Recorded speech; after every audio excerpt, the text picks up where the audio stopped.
Yeah, I'm sharing my screen again.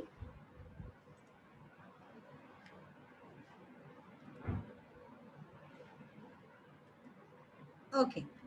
So we have studied about different types of sterilization methods yesterday. So the sterilization methods have been broadly classified. Excuse me. Hello, sir. Hello. Hello. Sir.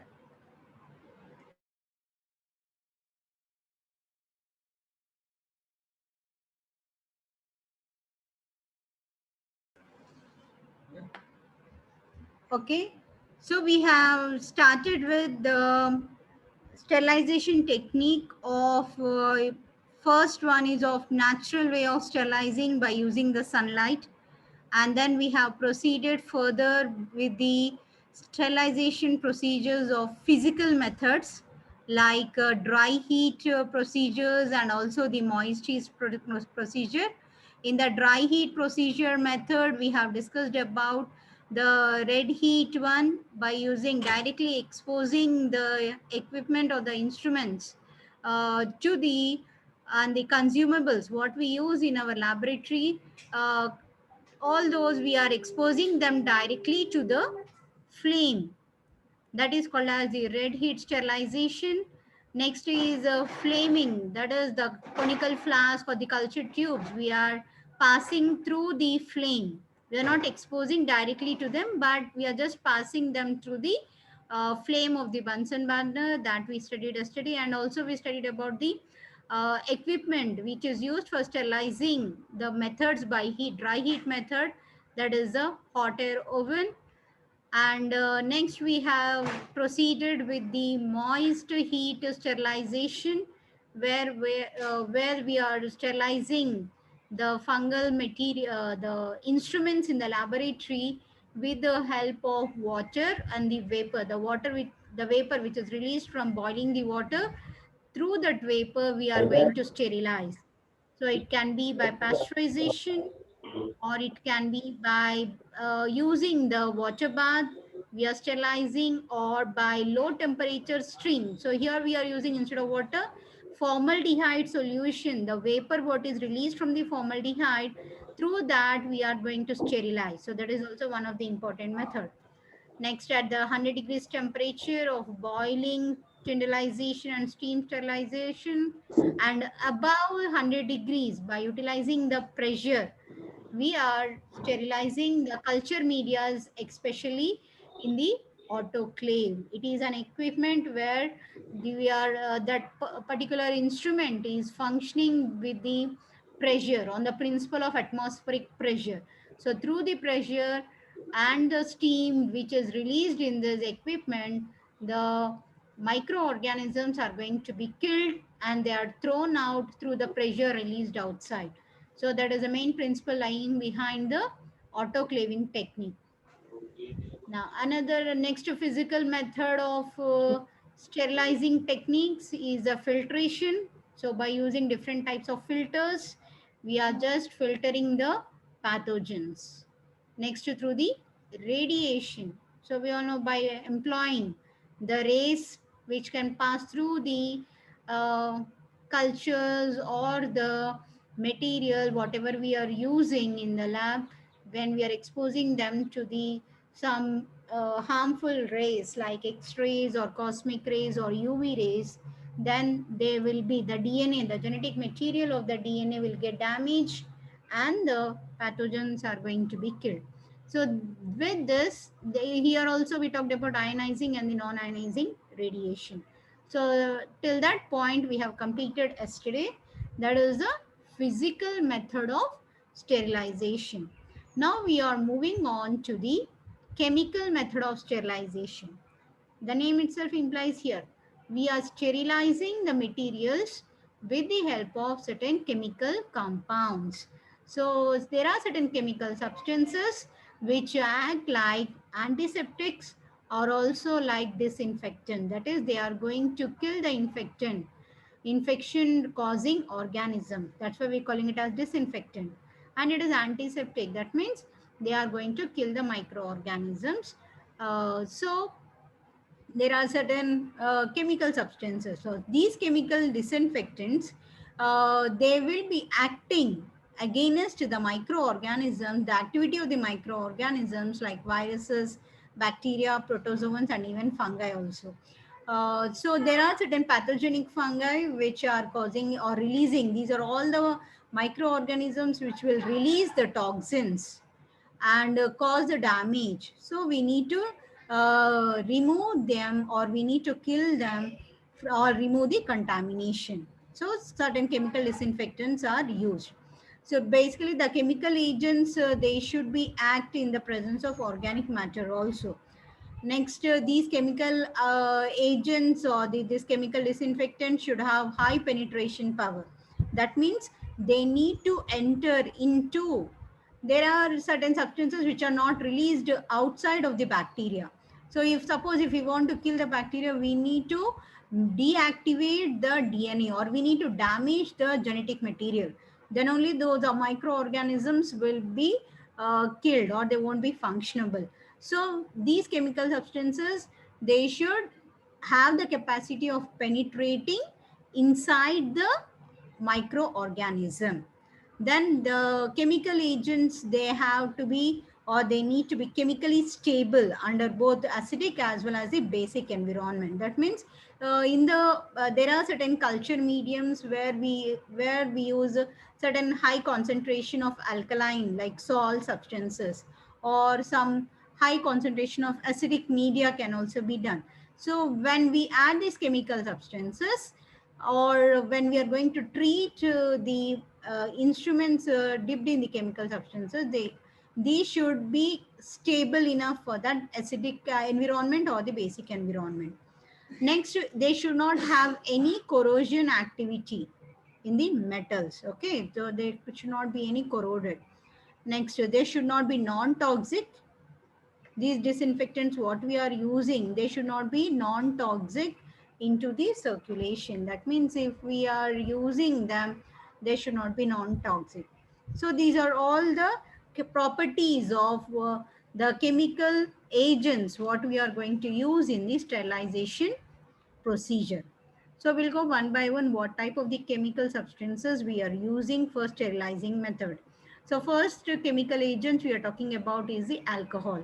So among the alcohols, so generally the ethyl alcohol or the methyl alcohol, they play a very important role in the sterilizing. So generally in all the laboratory, we use it as a spirit, okay, a rectified spirit.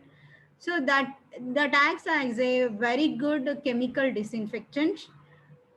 Generally the surface areas of the labs, like the areas where we are culturing or where the inoculation is carried out, generally all the surface areas have to be sterilized by using this disinfectant. Generally we use the ethyl alcohol and the isopropyl alcohol. So both these chemicals, they facilitate the protein degeneration of the bacterial protein. So that means the DNA, the protein molecules which are associated with the DNA, as well as the cell wall proteins, whatever are the cell membrane proteins, whatever are there, these chemicals, they will denature them. That means they are just breaking down the peptide bond between them. And it acts like the 70%. Generally ethyl alcohol, we are taking it as a 70% standard in the concentration which is used for disinfection. So we can also use this as a skin antiseptic also, like whenever we are getting hurt or when the skin is getting damaged by any wound. So to remove first the pathogens or the infections from that wounded area, to kill the pathogens, we will be using this simply called as the spirit or the ethyl alcohol. So evenly, methyl alcohol is also active, or it also a very good disinfectant, showing the activity against the toxic related fungal spores. Next, another group. So this is regarding the alcohol. So among the alcohol group, ethyl alcohol, methyl alcohol, and isopropyl alcohol. Generally, ethyl alcohol are of 70% standard we are using in the laboratories for sterilization technique. The next group of chemical substances are aldehydes. Now, among that, the first aldehyde what we are using is the formaldehyde. So formaldehyde, it is known for its bactericidal, sporicidal and virucidal activities. That means formaldehyde is generally used for killing the bacteria or the bacterial related or the fungal related spores and also the virus in the environment. So it can be used in both aqueous as well as the gaseous form. So generally when we are going to fumigate the laboratory atmosphere, formaldehyde is acting as one of the gaseous form of the formaldehyde is used in the fumigation technique of sterilizing the environment. Whereas formalin, what we talked about, the aqueous form of formaldehyde, we are talking about a formalin solution that is around 10% of formalin solution, which is acting like a standard chemical disinfectant for cleaning the surface areas. Now, this formaldehyde, it is generally used for prevention of tissues, for histological examinations, sterilization of bacterial vaccines, and preparation of toxoids from the toxins.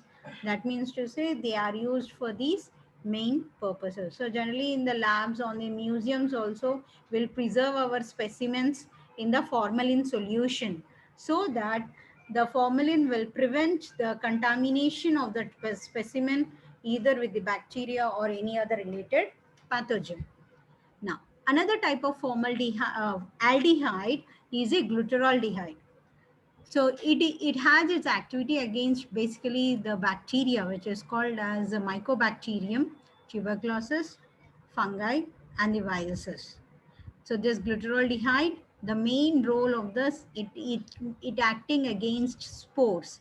It will kill the spores, and it is taken as a 2% buffer solution. The standard uh, procedure or the standardization of the glutaraldehyde is around 2%. So the 2% of this buffer solution we are used for sterilizing the cystoscopes, endoscopes and bronchoscopes, and also the plastic tubes, the face mask, as well as the metal instruments. They all are being sterilized by using this glutaraldehyde solution.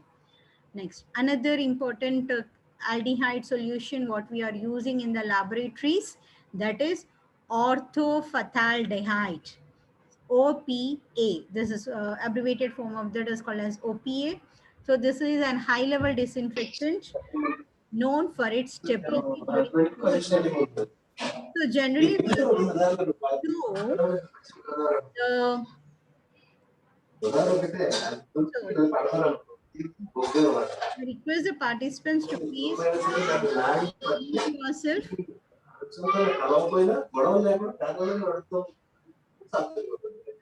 Excuse me, I request the participants to please mute yourselves.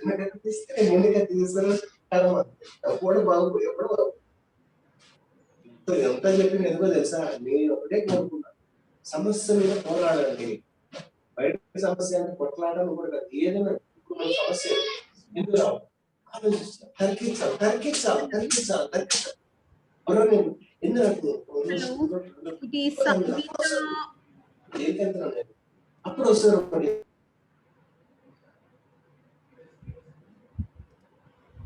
Right. Now, so this is regarding orthophthaldehyde.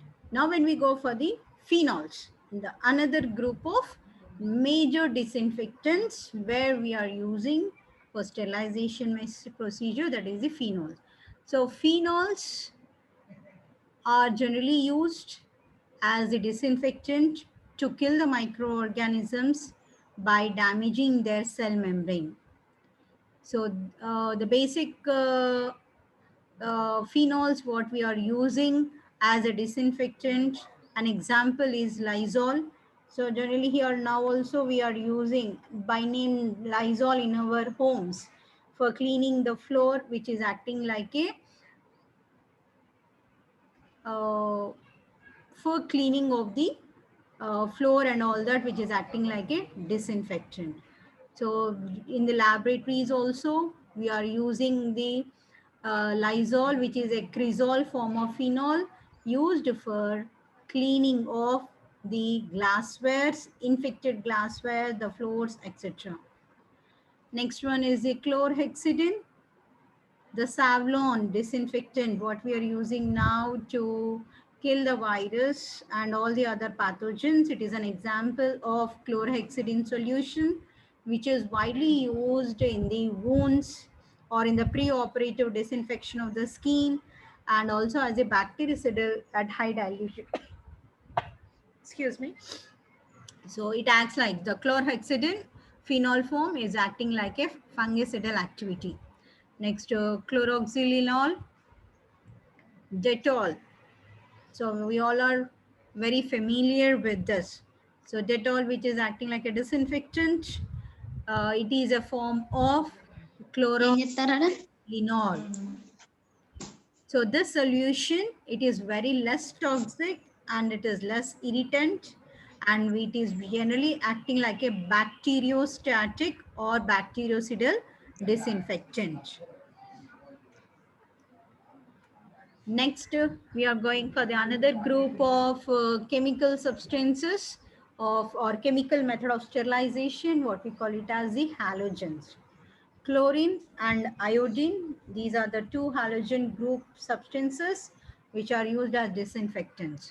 The chlorine, so all we also know that water what we drink, the municipal water what is supplied to our household, they will be adding chlorine. So we know it as a chlorinated water.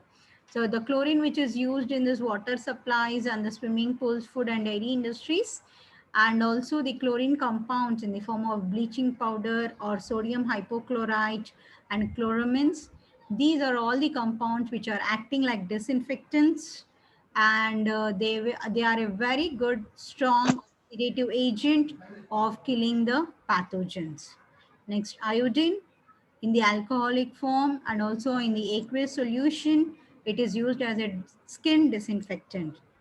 So it is active against mycoplasma tuberculosis and slightly active against spores. Now the compounds with iodine are surface active agents. They are used to uh, like alcohol solution or in the aqueous form of the iodine, they can be used as the disinfectant. Next group of chemical method of sterilization that includes the oxidizing agents. So a very good oxidizing agent, what we are talking now about hydrogen peroxide. So this is also a very aware to all of us in the hospitals or in the clinics. We all generally they all use the hydrogen peroxide as one of the disinfectant to clean the wounds. Now, so this hydrogen peroxide, it is very widely effective used against the microorganisms. The concentration what we are using of this is around 3 to 6%. So whereas it kills the spores when we use it, when we are using it in a higher concentration, it is very effective use in killing the spores. Now the mode of action of it is by, it is going to liberate free hydroxyl radical, and on the decomposition, that is hydrogen peroxide, when we are decomposing it, it will release oxygen and the water. So it is an hydroxyl radical. These radicals are active, the ingredients of the disinfection process. Now, another very widely used oxidizing agent is peracetic acid. It is an oxidizing agent and it is more potent, acting like a germicidal when compared to the hydrogen peroxide. So germicidal means it is going to kill all the germs or the pathogens which are causing the diseases. Now, next, another group or another type of the chemical substances what we are using in our labs is dyes. Now, there are two groups of dyes which were discovered and are widely used as antiseptics or the disinfectant, that is aniline dye or the acridine dye. So they have been used as a skin and wound antiseptics. So these both dyes, they show a very good bacteriostatic activity. The aniline dyes, it includes crystal violet, brilliant green and malachite green, where the acridine dyes which are of acryflavin or proflavin or aminochromine. So these are the dyes which are also used and acts like the disinfectants. Next are the vapor phase disinfectant. That means the vapors which are going to be released from those substances, those chemical agents, those vapors are having the very good activity of disinfection nature. So the best example is ethylene oxide. It is a colorless liquid with a boiling point of 10.7 degrees. So this ethylene oxide, it is effective against all types of microorganisms. So generally in the children or at the higher group adults, when they are suffering from either the asthma or by cold or any other related to the nasal infections, generally the doctors will prescribe for vaporization or nebulization. So what is that? The chemical, when we heat that chemical, the vapors, whatever released through that chemical, that is having the activity of killing the pathogens which are related to that particular disease. So that we call it as the vapor phase disinfectant. Now this ethylene oxide, it acts like the alkylate, it acts by alkylating the amino carboxyl, hydroxyl as well as the sulfhydryl groups in the protein molecules. Now it also reacts with the DNA as well as the RNA of the pathogen. So we are generally using it for sterilizing the plastic and the rubber articles, respirators, heart lung machines, dental equipment, etc. So generally in the clinics, once the patient goes on using those equipment, they have to be sterilized. So this is a method of vapor sterilizing those equipment. Next is beta propiolactone. So this is a condensation product of ketene and formaldehyde. So it has a rapid action and which is used in around 0.2%. So this one is most widely efficiently used in the fumigation when compared to the formal. Generally in our small laboratories we use formaldehyde, but in the bigger hospitals or in the culture labs, instead of formaldehyde, beta propiolactone is used in the fumigation technique to disinfect the atmosphere where the cultures are going to be carried out. So it is used for inactivation of the vaccines also. So just unstop sharing my screen. So these are the different sterilization methods very widely used in the uh, laboratories of any type of laboratory where we need to sterilize the material or the specimens or the cultures, whatever it may be.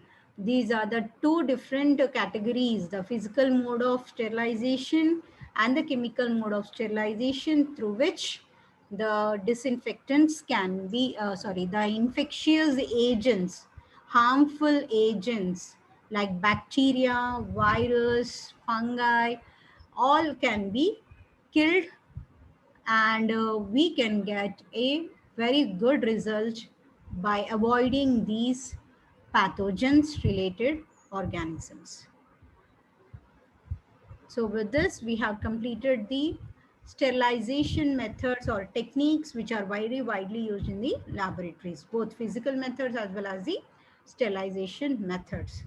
Now in the tomorrow's session, we will go into the what are the different types of media which are going to be prepared, or the composition of the different modes of or different kinds of cultures of the fungal culture. That is the media. What are the different types of medias what we are using, how they are prepared, what is the composition of those media and used for the fungal cultures. So that will go with our tomorrow session.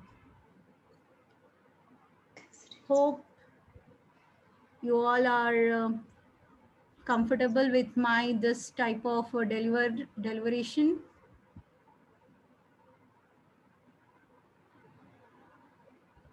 So anything you want to be discussed, please.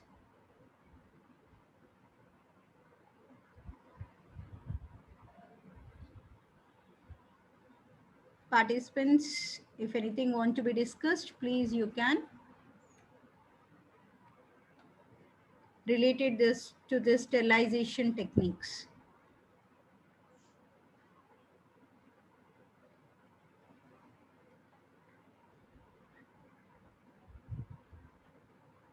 If there are no queries, you can put your queries in the chat box so that we can be discussed here. If there are no queries, then we can end the session for today.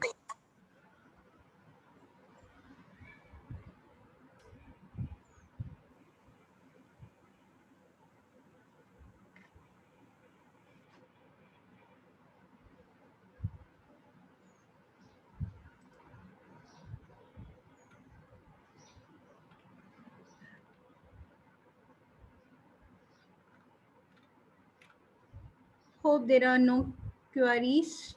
I couldn't see any question in the chat box also. Right. Thank you very much.